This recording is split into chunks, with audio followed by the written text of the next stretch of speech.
ఎన్టీఆర్ జిల్లా పెనుగంచిప్రోలులో వైసీపీ నాయకులు రెచ్చిపోయారు. తిరుపతమ్మ తిరునాళ్ల వేళ ప్రభలను ఆపినందుకు పోలీసులపైనే దాడికి పాల్పడ్డారు. ఇష్టారీతిన రాళ్లు విసిరి దమనకాండ సృష్టించారు. ఈ క్రమంలో 4 పోలీసులకు తీవ్ర గాయాలయ్యాయి. గత 5 ఏళ్లు రాష్ట్రాన్ని రావణ కాష్టంలా మార్చిన వైసీపీ నాయకులు అధికారం పోయినా ఆగట్లేదు. కూటమి నాయకులను టార్గెట్ చేస్తూ ఎప్పటికప్పుడు దమనకాండ సృష్టిస్తూనే ఉన్నారు. ఇప్పుడు ఎన్టీఆర్ జిల్లా పెనుగంచిప్రోలులో ఏకంగా పోలీసులపైనే దాడులతో రెచ్చిపోయారు.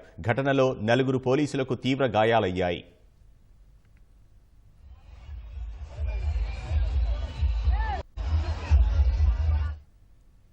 తిరుపతమ్మ చిన్న తిరునాళ్లలో వైసీపీకి చెందిన ప్రభను పోలీస్ స్టేషన్ మీదుగా తిరుపతమ్మ ఆలయానికి తీసుకువెళ్తున్నారు. అప్పటికే మరో మార్గంలో ప్రభలు ఆలయానికి వెళ్తుండటంతో పోలీసులు వైసీపీ ప్రభతో పాటు ఇతర ప్రభలను ఆపారు. ఈ క్రమంలో ఉద్రేకపూరితంగా వ్యవహరించిన కొందరు వైసీపీ శ్రేణులు పోలీసులపై రాళ్లు రువ్వారు. దొరికిన వస్తువును దొరికినట్లు వారిపైకి విసిరారు. జగ్గయ్యపేట సీఐ వెంకటేశ్వర్లు తలకు గాయమైంది.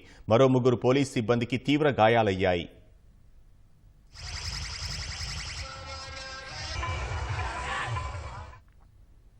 గాయాలైన పోలీసులను నందిగామ ప్రభుత్వ ఆసుపత్రికి తరలించి చికిత్స అందించారు. రాళ్ల దాడిలో పలువురు టీడీపీ కార్యకర్తలకు గాయాలయ్యాయి. ఊహించని ఘటనతో అప్రమత్తమైన పోలీసులు వెంటనే రంగంలోకి దిగి కార్యకర్తలను చెదరగొట్టి పరిస్థితిని అదుపులోకి తెచ్చారు.